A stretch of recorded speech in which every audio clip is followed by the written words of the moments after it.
अस्सलामुअलैकुम रहमतुल्लाहि व बरकातुहू। तमाम तारीफ़ें अल्लाह ताला के लिए हैं जिसने आसमान और ज़मीन को पैदा किया। वो वहदहू ला शरीक है, इसके सिवा ना कोई इबादत के लायक है ना कोई कायनात का परवरदिगार। वो तमाम जहानों का पालने वाला है। बेशुमार दुरूद व सलाम और रहमत आलम मोहम्मद रसूलुल्लाह सल्लल्लाहु अलैहि वसल्लम पर, जिन्हें अल्लाह ताला ने अपना नबी और रसूल होने का शर्फ़ बख्शा।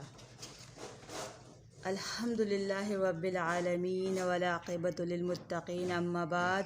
अल्लाह रब्बुल इज़्ज़त ने अपने रसूल मोहम्मद सल्लल्लाहु अलैहि वसल्लम को हिदायत और दीन हक़ के साथ तमाम अहले जहान के लिए रहमत, अमल करने वालों के लिए नमूना, इन लोगों पर हुज्जत बनाकर मबूस फरमाया।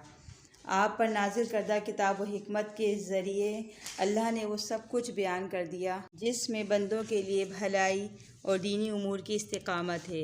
सहाबा कराम रज़ी अल्लाह ताला अन्हा, ताबईन रहमतुल्लाह अलैह, ये वो नेक हस्तियाँ थीं जिन्होंने शरीयत को थामा और सुन्नत रसूल को मजबूती से पकड़ा, और यही वो लोग थे जो मुबारक जमात वाले करार पाए। इनकी मुखालफत करने वाले, इनको तन्हा छोड़ने वाले कोई नुकसान ना पहुँचा सके। अल्लाह रब्बुल इज़्ज़त से दुआ है कि हमें भी इन्हीं के नक्शे कदम पर चलाए और ऐसे अमाल हमसे कराए जिनकी किताबुल्लाह और सुन्नत रसूल से तायद होती है। अब मैं इंशाअल्लाह अपने मौजू की तरफ आती हूँ। मेरा मौजू है आयतल कुर्सी की फ़जीलत कुरानी दलाइल से। आयतल कुर्सी की फ़जीलत में बहुत सारी अहादीस आती हैं, लेकिन चंद अहादीस मैं आपके सामने बयान करती हूँ। आयतल कुर्सी के बारे में आता है कि जो शख्स रात को आयतल कुर्सी पढ़ कर सोता है उस घर में शैतान दाखिल नहीं होता। और दूसरा ये कि नबी करीम सल्लल्लाहु अलैहि वसल्लम से भी ये हदीस साबित है कि रात को सोते वक्त तीन यानी मौज़तैन, तीन कुल, सूरह अहद, सूरह नास और सूरह फलक और आयतल कुर्सी पढ़ कर अपने ऊपर दम कर लिया करें, तो ये भी इंशाअल्लाह आपके लिए खैर का बाइस होगी। अब इंशाअल्लाह अब हम स्टार्ट करते हैं आयतल कुर्सी। आऊज़ु बिल्लाहि मिनश शैतानिर रजीम, बिस्मिल्लाहिर रहीम।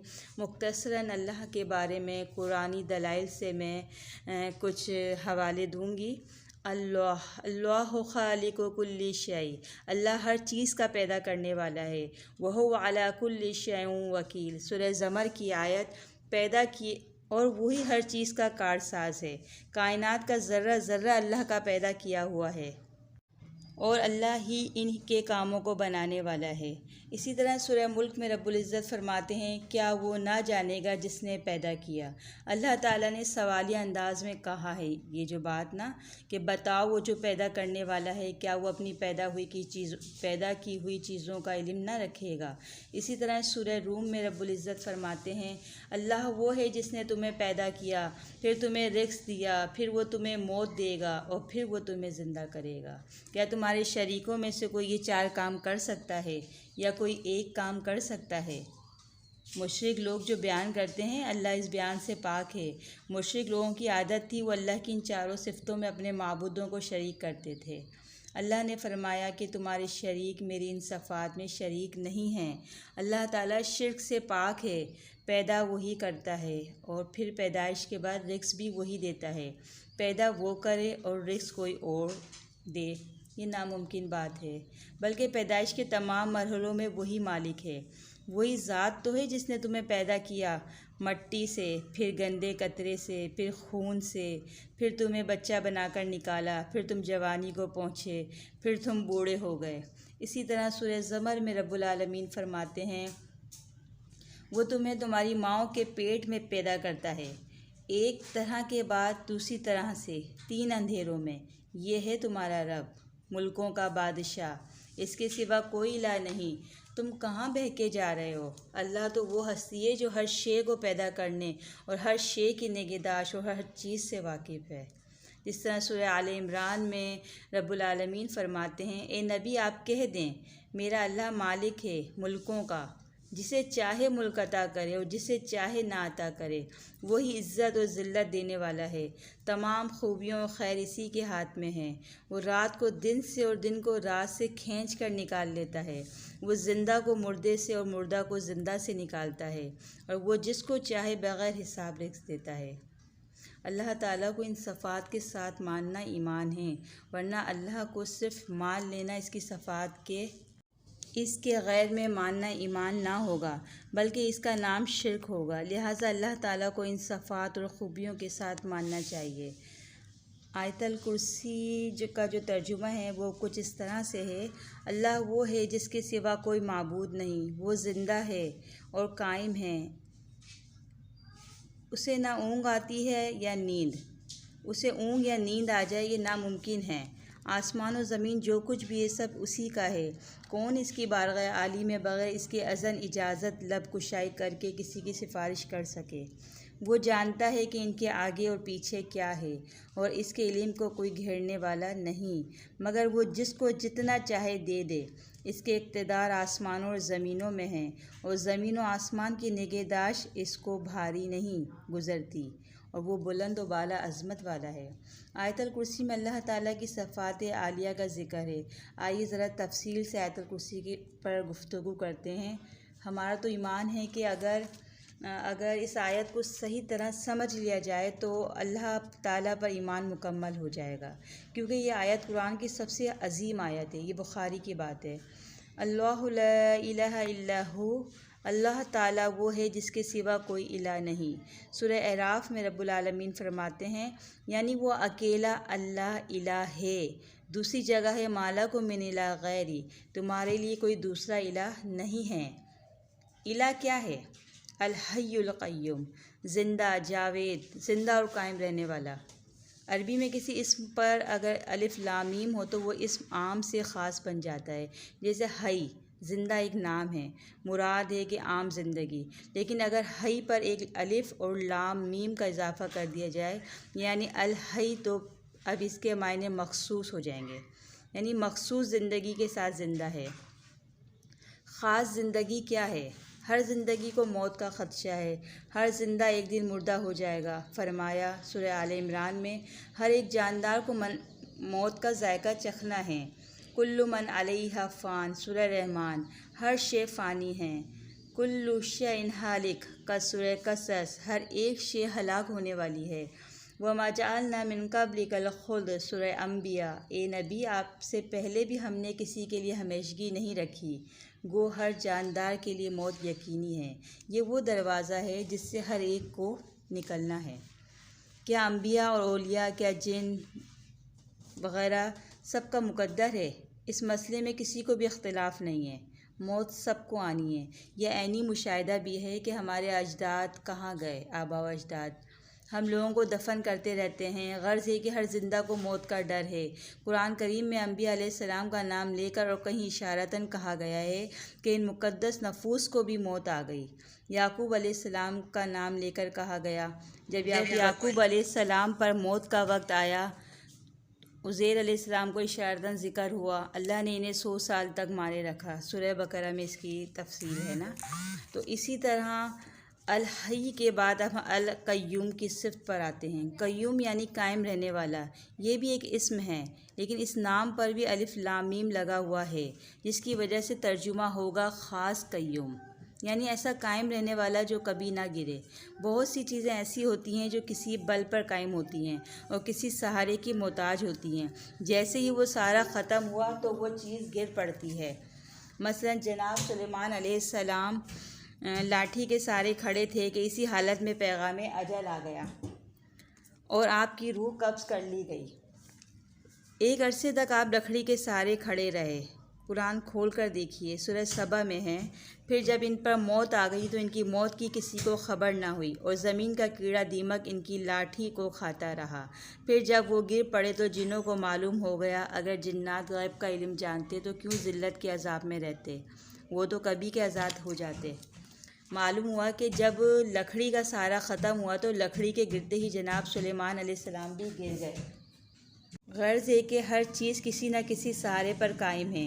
आसमान अल्लाह के इशारे पर कायम है। जब इसका हुक्म होगा ये आसमान बेसहारा होकर गिर पड़ेगा। ये ऊंची ऊंची इमारतें एक दिन ज़मीन बोस हो जाएंगी, कोई सहारा बाकी ना रहेगा।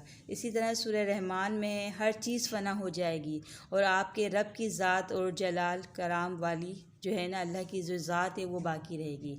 अल्लाह ताला को किसी सहारे की ज़रूरत नहीं, वो आप अपने सहारे पर कायम है और हमेशा कायम और दायम रहेगा। जब कोई ना था वो जब भी कायम था, और जब कोई ना होगा और जब भी कायम रहेगा। अब कय्यूम यानी कायम तो बहुत कुछ है, मगर अल कय्यूम हमेशा कायम रहने वाली सिर्फ अल्लाह के अलावा किसी में कायम नहीं। वो अल्लाह हमेशा ज़िंदा, जावेद और हमेशा कायम रहने वाला है। अल हय्यु और अल कय्यूम दो सिफ़तों का बयान हुआ। अब एक तीसरी सिफ़त इला वाहिद की और चौथी सिफ़त आयतल कुर्सी में इस तरह बयान हुई है, ला ताख़ुज़ुहु सिनतुन वला नौम, इसे ऊँघ और नींद नहीं सताती। किसे? अल्लाह को।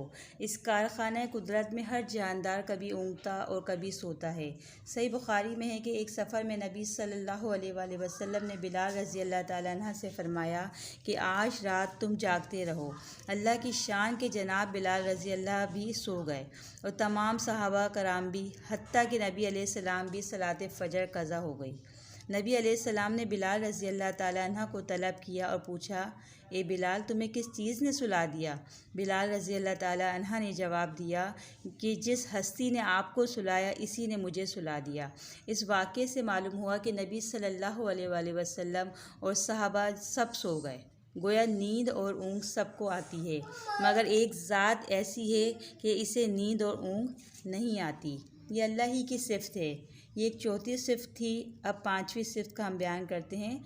लहू माफ़िस समावाति व माफ़िल अर्ज़, ज़मीन और आसमान में जो कुछ है सब इसी का है, यानी मलकियत सब अल्लाह ताला की है। इस किस्म की आयत मुबारका कुरान करीम में बहुत है, जिस तरह सूरह माइदा में है, लहू माफ़िस समावाति व माफ़िल अर्ज़, जो कुछ आसमानों और ज़मीन में है इसी की बादशाही है, इन दोनों ज़मीन और आसमान के दरमियान भी।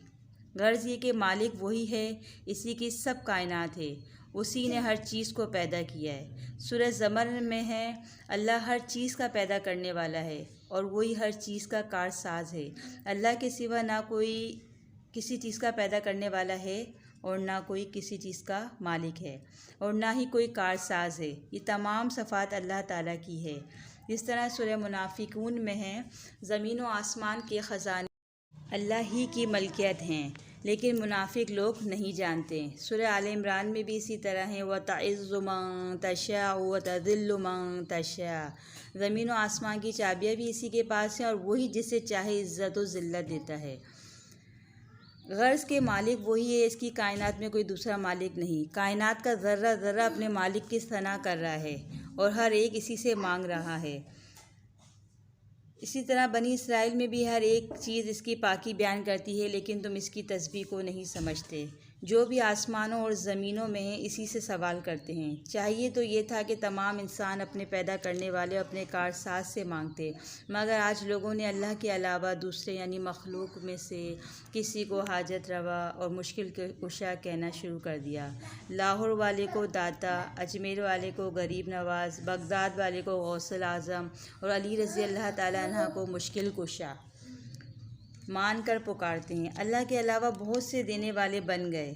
हालांकि जब यही लोग नमाज में हाथ बांध कर अपने रब के सामने खड़े होते हैं तो इकरार करते हैं, वइय्याका नस्तईन, हम तेरी ही मदद चाहते हैं। मगर अफसोस कि इस इकरार की नफ़ी या रसूलुल्लाह मदद, मौला अली मुश्किल कुशा, या अली मदद, या गौस मदद, या शेखुल मदद के नारे लगाकर करते हैं। गौर करना चाहिए कि जब सब कुछ अल्लाह का है तो अल्लाह ही से मांगना चाहिए। अल्लाह के अलावा सब मोहताज हैं। और जिस तरह सूरह मोहम्मद में है, और अल्लाह गनी है, तुम सब फ़कीर हो। फ़कीर को गनी से मांगना चाहिए, ना कि फ़कीर से। किसी ने खूब कहा है कि फ़कीर फ़कीर से कह रहा है कि मैं तो तुझ से ही लूँगा, तूने लाखों की बनाई है, मेरी भी बना दे। अब्दुल्ला शाह गाज़ी, झोली भरो हमारी। मोइनुद्दीन अजमेरी, कश्ती पार लगाना मेरी। बहाउल हक, बेड़ा धक, ये सब शिरकिया कलमात हैं। आयतुल कुर्सी में पाँचवीं सिफ़त ये थी कि हर चीज़ का मालिक अल्लाह है, इसकी इस सिफ़त में भी कोई इसका शरीक नहीं। मन ज़ल्लज़ी यशफ़अउ इंदहु इल्ला बिइज़्निही, कौन है वो जो इस अल्लाह के पास सिफारिश कर सके बग़ैर इसके हुक्म के। मालिक का फरमान है, बताओ वो कौन है जो अल्लाह के हुज़ूर किसी की सिफारिश कर सके। करे। अल्लाह ताला के इस सवाल के बाद चाहिए तो ये था कि कह देते कोई नहीं, मगर ऐसा ना हुआ। जहन और ख़याल में सैकड़ों हस्तियाँ मचलती हुई सामने आ गईं। बुज़ुर्गान दीन सिफारिश करेंगे, नबी अलैहिस्सलाम सिफारिश करेंगे, हर नबी अपनी अपनी उम्मत की शिफात करेंगे। अगर शिफात का बाज़ार यूं ही गर्म रहा तो पता नहीं अल्लाह ताला फ़ैसला किसका करेंगे। मालिक यौमिद्दीन, हिसाब के दिन का मालिक। कौन हिसाब करेगा, किसका हिसाब होगा? सब ही सिफारशी हो गए।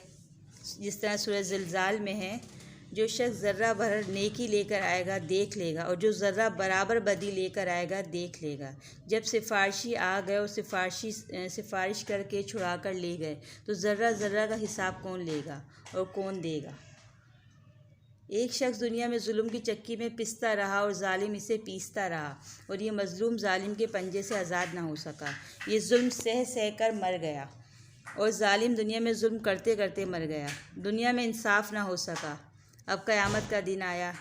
जालिम मुरीद था शेख साहब का, शेख साहब छुड़ा कर ले गए, और ये मज़लूम समझता था कि आज इंसाफ होगा, जालिम को जुल्म की सज़ा मिलेगी और मुझे जुल्म सहने की जज़ा मिलेगी। लेकिन हुआ क्या? मज़लूम देखता रह गया और जालिम सिफारिश से बख्शा गया। मालूम हुआ कि अल्लाह के यहाँ भी इंसाफ ना हुआ। किस कदर गुमराह के नकीदे हैं शफ़ात का पिछली कौमों में। इसलिए जो पिछली कौमें जो हैं इसलिए निडर थी कि हमारे सिफारशी हमें छुड़ा कर ले जाएंगे, इसीलिए निडर थी पिछली कौमें। तो कोई किसी को छुड़ा कर नहीं लेके जाएगा, सब अपने अमलों के एवज़ ही जान बख्शी होगी उनकी। और इसी तरह एक और सिफ़त है, यअलमु मा बैना अयदीहिम व मा खल्फहुम, वो जानता है ज़ाहिर व बातिन के हालात। अल्लाह की सफ़ात का बयान हो रहा है। हर शख्स का ज़ाहिर व बातिन, खुला छुपा इस ज़ात को मालूम है। इस कायनात के ज़र्रा ज़र्रे का उसी को इल्म है। दूसरा कोई उसकी इस सिफ़त में उसका शरीक नहीं। इसी तरह अल्लाह ताला से ज़मीन और आसमान में कोई भी चीज़ पोशीदा नहीं है। जिस तरह सूरह नमल में है, ए नबी आप ऐलान कर दें कि ज़मीन और आसमान में कोई शख्सियत ऐसी नहीं है कि अल्लाह के सिवा गैब जानती हो, और इन्हें तो ये भी पता नहीं कि वो कब उठाए जाएंगे। इसी तरह सूरह जिन में है, ए नबी आप ऐलान कर दीजिए कि मुझे ये वही की गई है कि जिन्नों की एक जमात ने मेरा कुरान सुना, फिर वो कहने लगे कि हमने एक अजीब कलाम सुना है। नबी अलैहिस्सलाम जो थे नमाज अदा कर रहे थे, और जिन्नों की एक जमात आपका कुरान सुन रही है। लेकिन इस वाक़े का आपको इल्म नहीं था कि जिन्नों की जमात जो है आपका कुरान सुन रही है। जब ये जमात चली गई, तब आप सल्लल्लाहु अलैहि वसल्लम को बताया गया कि वही नाजिल हुई और फरमाया, ए नबी तुम कहो कि मुझे ये वही की गई है, यानी मुझे ख़बर दी गई है कि जिन्नों की एक जमात मेरा कुरान सुन रही थी। अगर वही नाजिल ना होती तो आप सल्लल्लाहु अलैहि वसल्लम को इल्म ना होता। ये ज़माना हाल की बात है। और सुनिए, मदीने में मुनाफिक लोग आप सल्लल्लाहु अलैहि वसल्लम को धोखा देते, मगर आप सल्लल्लाहु अलैहि वसल्लम को इसका इल्म ना होता। धोखा देकर 70 कारी शहीद कर दिए गए। वला युहितूना बिशै मिन इल्मिही इल्ला बिमा शाअ, सूरह बकरा में है, और अल्लाह ताला के इल्म का कोई अहाता नहीं कर सकता। अलबत्ता अल्लाह ताला ही किसी को कुछ सिखा दे तो ये इसकी मर्ज़ी है, जैसा कि नबी सल्लल्लाहु अलैहि वसल्लम को वही के ज़रिए कुछ सिखा दिया, फ़रिश्तों को कुछ सिखा दिया। फ़रिश्तों का कौल है कि ला इल्म लना इल्ला मा अल्लमतना, हमें जो कुछ इल्म है इसकी हकीकत सिर्फ़ ये है कि हम कुछ नहीं जानते, मगर इतना ही जानते हैं जितना आपने सिखा दिया। बुखारी की भी रिवायत है कि किसी ने जनाब मूसा अलैहिस्सलाम से दरियाफ़्त किया कि क्या ज़मीन में आपसे बड़ा कोई आलिम है? तो आपने फरमाया नहीं। अल्लाह ताला ने कहा, ए मूसा मेरे एक बंदे से मुलाकात कर लो। जनाब खिज़र से मुलाकात हो गई, और मूसा अलैहिस्सलाम को पता चल गया कि अल्लाह ताला के बंदे खिज़र अलैहिस्सलाम को मुझसे ज़्यादा इल्म है। इसका जो पूरा वाक़या है ना कुरान में दर्ज है।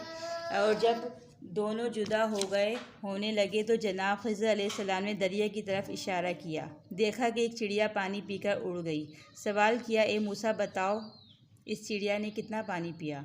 मूसा अलैहिस्सलाम ने कहा, कतरा 2 कतरा। जनाब खिज़र अलैहिस्सलाम ने कहा, ए मूसा यूँ समझ लो कि ये सारा समंदर अल्लाह ताला का इल्म है, और जो इस चिड़िया ने समंदर से उठाया है ना वो तेरा और मेरा इल्म है। बुखारी शरीफ की ये हदीस है। इस मिसाल से मालूम हुआ कि अल्लाह ताला अपने इल्म में से जिसको जितना चाहे अता कर दे, कोई इसके इल्म का अहाता नहीं कर सकता। इसी की सिफ़त है और वो गैब की ख़बरें सिर्फ़ अम्बिया अलैहिस्सलाम को ही देता है। जिस तरह सूरह जिन में है, आलिमुल गैब, अल्लाह अपने गैब को सिवाय रसूलों के किसी पर ज़ाहिर नहीं करता। वसिअ कुर्सियुहुस समावाति वल अर्ज़, इसकी कुर्सी ज़मीन व आसमान से वसी है, यानी इसका कब्ज़ा इक़्तिदार बहुत वसी है। ज़मीन व आसमान में कोई भी चीज़ इसके कब्ज़े इक़्तिदार से बाहर नहीं। वला यऊदुहु हिफ़्ज़ुहुमा व हुवल अलिय्युल अज़ीम, और ज़मीन व आसमान की निगहदाश्त इसे थकाती नहीं, और बस वही एक बुज़ुर्ग और बरतर ज़ात है। थकान जो है ना, एक कमज़ोरी की अलामत है, और अल्लाह ताला इस कदर काम के बावजूद थकता नहीं। हर मखलूक काम के बाद आराम चाहती है, मगर वो अल्लाह ताला कभी आराम नहीं करता। वो हर तरह की कमज़ोरी से पाक है।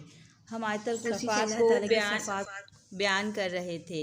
अल्लाह ताला पर ईमान ये है कि इसकी तमाम सफ़ात आलिया पर ईमान लाया जाए। सिर्फ़ अल्लाह के वजूद पर ईमान लाने का नाम ईमान ना होगा जब तक इसकी तमाम सफ़ात को ना माना जाए। सूरह ज़ुख़रफ़ में है, ए नबी, अगर आप इनसे पूछें कि तुम्हें किसने पैदा किया, तो ये जवाब देंगे कि अल्लाह ने।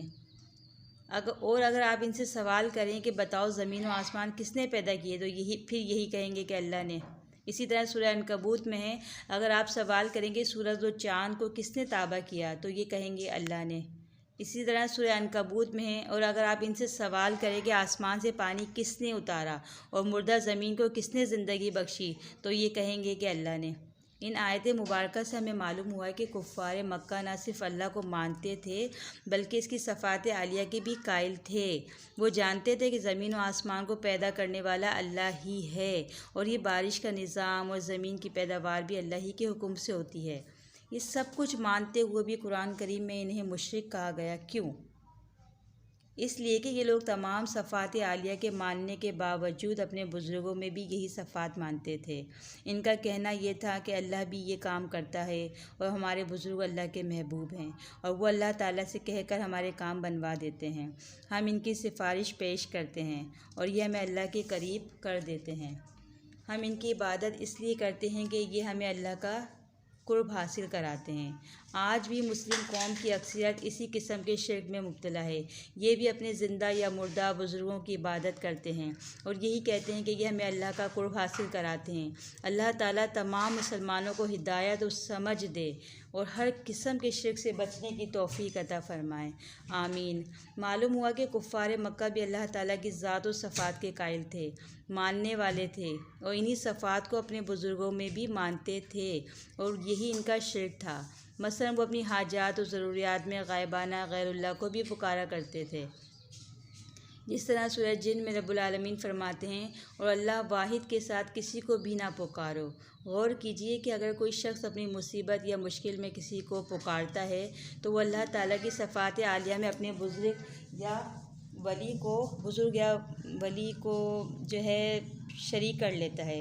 मसलन एक शख्स या अली मदद कहता है, तो वो ये समझता है कि अली मेरी हालत से बाखबर हैं, जभी तो वो मेरी मदद करेंगे। और ये कि अली हर ज़ुबान की बोली समझते हैं, जभी तो हिंदी, सिंधी, बिलोची, इंग्लिश, मराठी, फ़्रांसीसी गर्ज के दुनिया में हर शख्स अपनी अपनी बोली में पुकारे तो वो मदद को आ जाते हैं। गोया अली के लिए ज़मान व मकान की कोई कैद नहीं।